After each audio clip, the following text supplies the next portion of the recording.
Magandang araw, magandang buhay mga kaparikoy. Welcome sa aking YouTube channel at Nel Media TV.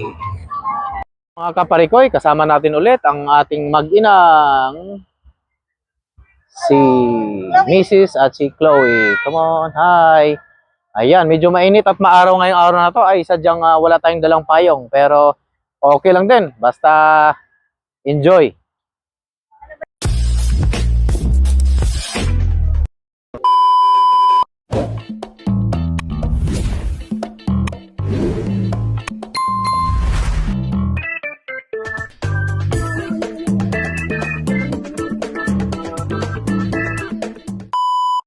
Diba yun yan? Magandang araw, welcome back mga kaparikoy. Si kaparikoy nyo to. At ngayong araw na to, araw ng Saturday, civic holiday dito sa Canada. At tinatawag nilang heritage sa ano to, festival. So, lahat sa heritage ay lahat ng mga event ng mga iba-ibang country, iba-ibang bansa, gaya ng Pilipinas, gaya ng Ukraine, ay nandyan. So, may mga pagkain din, may mga food trucks, saka food vendors din ang nandyan. At bukod yon, may mga marami pang event mamayang gabi. So, bali ginaganap ang heritage sa festival ay tuwing August, tuwing month ng August, then 3 days. So, from today is August 2, kaumpisa lang ng heritage festival ngayon. So, first day niya, matatapos siya ng August 4. Okay? So, sa ngayon ay ang ano ba to? Heritage Festival, located siya sa Borden Park. Then along 118 Avenue, then Wayne Greats Cay. Going there. Okay? So, ayan, nakikita niyan. Yung kabila. At ngayon ay ang parking dito ay the same lang din. Sa Expo Center ay $20 ang overnight or whole day. $20 yung parking nila. So, tara. Alamin natin kung ano yung merong mga nagaganap at mga event nasa loob. Mga kaparikoy, bit-bit ko pala itong isang upuan na nasa likuran ko. Para sa ganun, kung ano man ang sitwasyon doon sa loob at wala kaming maupuan, ay alam nyo na si kaparikoy ay laging handa. Parang Boy Scout din. Ayan. Baka maka-copyright na naman tayo nito kaparikoy. Hanap tayo ng hindi maingay. Dito tayo sa side ng kung saan ang entrance. So lakad lang tayo ng bahagya. At mga kaparikoy ay kumpleto tayo ngayon sa sa mga anik-anik natin. Siyempre yung tubig. Iwas sa dehydration. Mga kaparikoy, nakikita nyo naman, road closed. So sinara na nila dito. Area na yan. Tama lang talaga, lalagyan talaga ng barricade niya. Baka naman mamaya magaya tayo sa magaya doon sa Lapu-Lapu Festival, di ba? Naalala niyo yun? So, ang ganda yung ganito. Dapat ano talaga, wala na makakadaan. So, ganyan ang pinaka the best na paraan yan. Para secured lahat ng mga yung mga di ba? Oh, yan, di kaya lang. At saka ang dami ng enforcer. So, yan mga kaparikoy, ang dami niyan, nakikita niyo naman.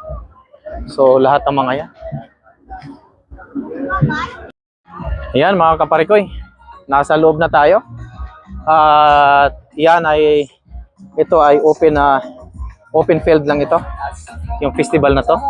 So, lahat ng mga anik-anik nila dito, yan. Somalia. Oh, Somalia. Ayan, Senegal. They are Senegal. Okay, here you are. Then Somalia. Ayan. Turkey. $15 yung isang pagkain. Turkish cultural. Hanapin natin yung Pilipino, tara. Ghana. Yeah. Walang Ghana. Ghana. Ano yan? Aquaba. Aquaba. Ghana Friendship Association of Edmonton. Ayan. Yes, meron Philippines. Portugal.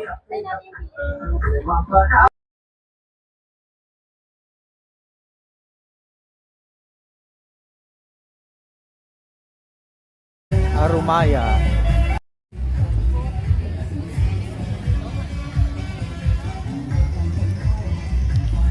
Picture ka dyan.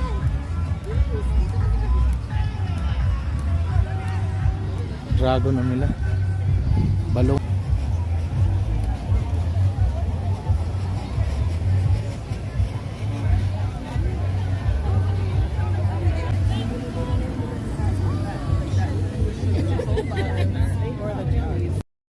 Yan mga kaparikoy, nakikita nyo naman. Ang daming mga events at saka yung mga iba-ibang bansa ang nandito. So lahat yan kakaroon sila ng sayawan, mga cultural dance nila sa kanilang bansa. So ngayon nakikita nyo naman, nagpe-prepare na sila sa mga lahat ng mga gagawin nila. Ayan. Yan, nasa Scandinavian tayo. Foods of Scandinavia. Oh, it's nice. Really? Palestine Pavilion menu. Oh.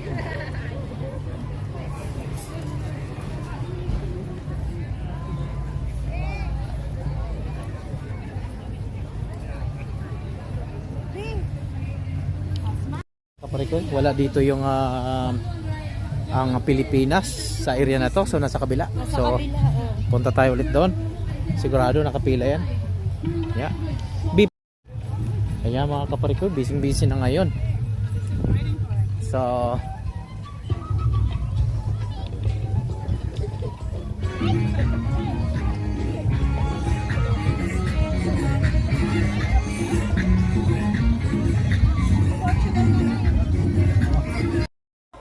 Croatia.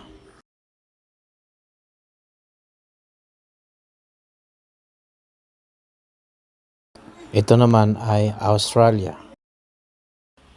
Portugal. Ito si kapare ko eh. Bumibili ng donut. Bili tayo ng donut kaparikoy. Say hi.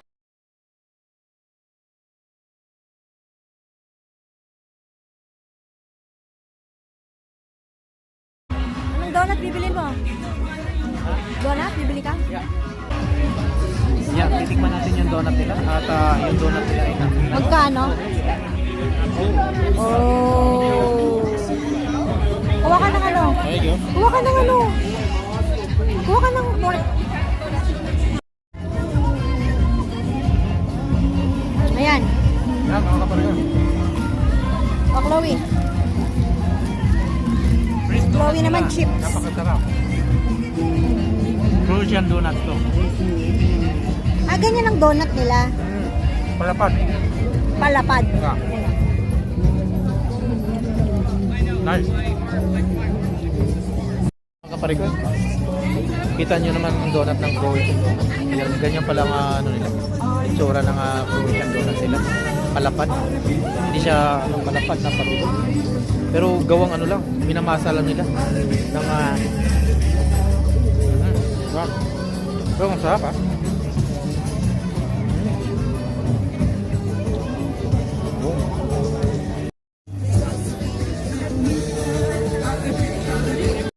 Ayan mga kaparikoy, pupunta na tayo sa kabila kasi nandun daw yung Philippines. Okay, let's go. Azerbaijan.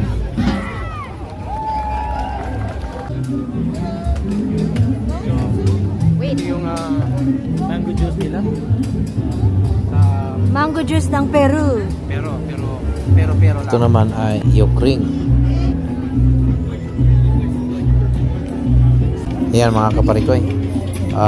Ito na nga, nakita na namin ang Philippines. Ayan mga kaparikoy. Ayan, mamayang alas 2 daw ang gaganap na event dito sa Philippine Cultural. Welcome Philippines. Mabuhay.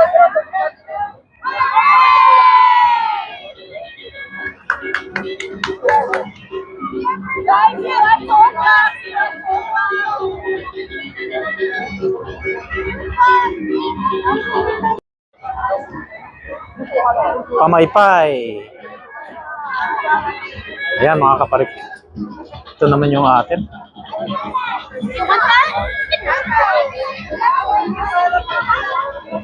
Di, gusto mo?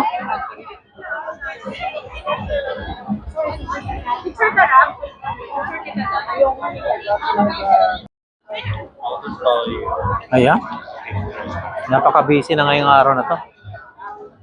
Nakikita nyo naman. Busy yung mga kabayan natin. Mga kaparikoy.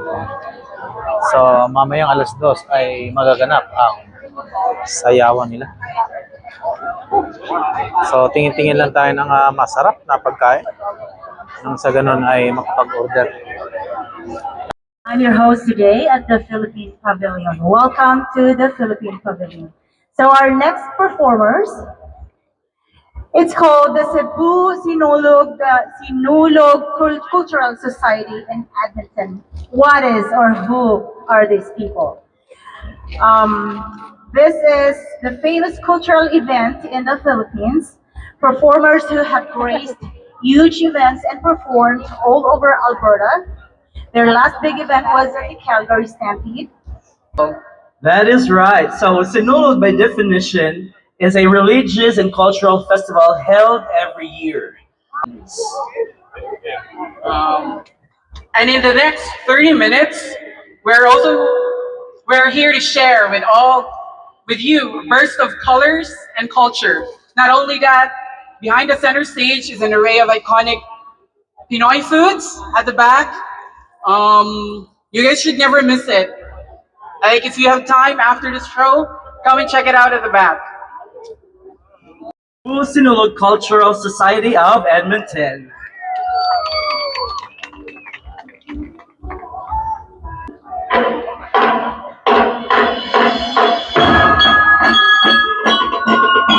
Ayan na, nag-uumpisa na mga kaparikoy. Tara, panoorin natin.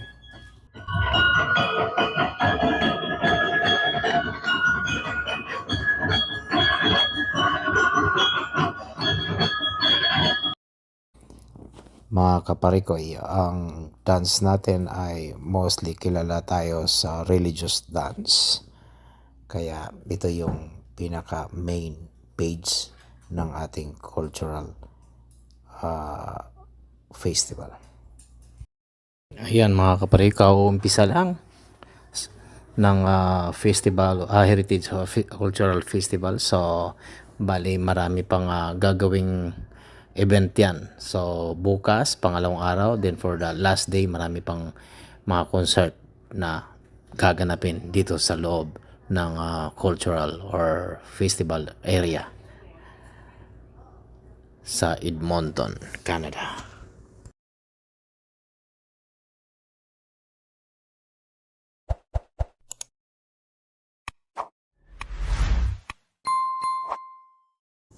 At bawat bansa ay may iba't ibang kahulugan sa bawat culture nila. So, sa bawat bansa nakikita mo yung ini-emphasize nila through sa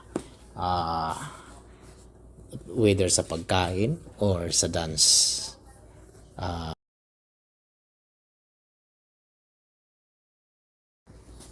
Mga kaparikoy, marami ka talagang matutunan sa ganitong klaseng festival. Dahil nga cultural festival nga siya. So, ang unang matutunan natin dito ay malalaman, nakikita natin yung mga culture din ng iba't ibang bansa. So, diyan natin nakikita na bawat bansa ay merong mga tribo or maraming mga kakaibang mga dance nila or mga native dance o local dance. So, kagaya din sa atin ay meron ding sinulog, ati-atihan o di kaya tinikling o di kaya pandango. So, marami pa yan. So, hindi lang naman yung araw na to At yan ay marami pa lalabas yan bukas at bukas makalawa. So, ayan. Tutok lang kayo at huwag kayong bibitaw. Marami pang video na pwede nating ilalabas bukas at susunod na araw.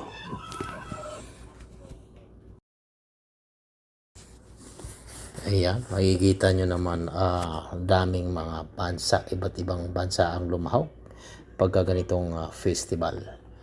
So, isa na nga rito ang Ukraine, may Japan, may Chinese, Russia, Sudan, part ng Middle East, meron lahat. Then part ng Palestine, Australia. So, yan, iba-ibang mga bansa yan magkasanib puwersa. Mga yan. At ginaganap tuwing every Yes, Cebu Sinulog Cultural Society of Edmonton will be hosting their second annual Grand Sinulog Festival. So to keep you in the loop, please Ayan, follow our pinaka-front Facebook page page, ng Cebu ating Sinulog sayaw Cultural ay Society of Edmonton for more ang exciting news ati-atihan or that we'll be sinulog. posting there. Which is yun yung sinasayaw yung Santo Niño sa Cebu. So bali yun ang pinupush nila at maganda nga din naman dahil doon naman tayo nakikilala sa mga ganong culture. Ayan. So marami pa yan.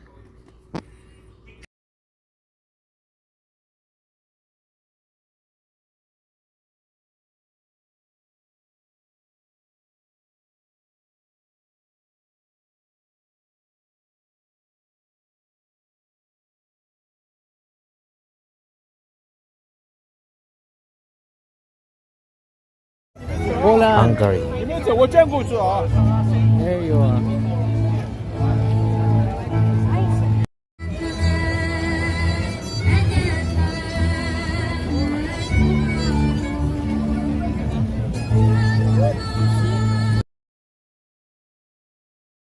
Boss ko. Boss niya. Boss niya. Boss mo. Boss niya, boss mo. Kakaiso. The gentle waltzy dance. Singapore. Ang araw mga kaparikoy, sobra pang sikat ang araw ngayong araw to. Kaya samahan nyo kami dito sa Heritage Festival Center. Ayan, nakikita Maraming nyo salamat naman sa inyong sobrang pagsubaybay sa aking ng mga kwentong paligid buhay at Canada panahon. mga kaparikoy. Pero base sa forecast nila ay mamayang hapon o gabi ay uulan. So talagang hindi mo maiintindihan ang klima na ngayon dito. Nagkakaroon talaga ng matinding climate change na. So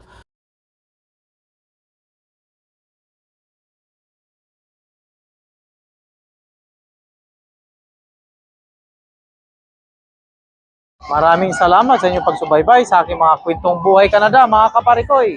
Kaya dito lang sa Buhay Canada.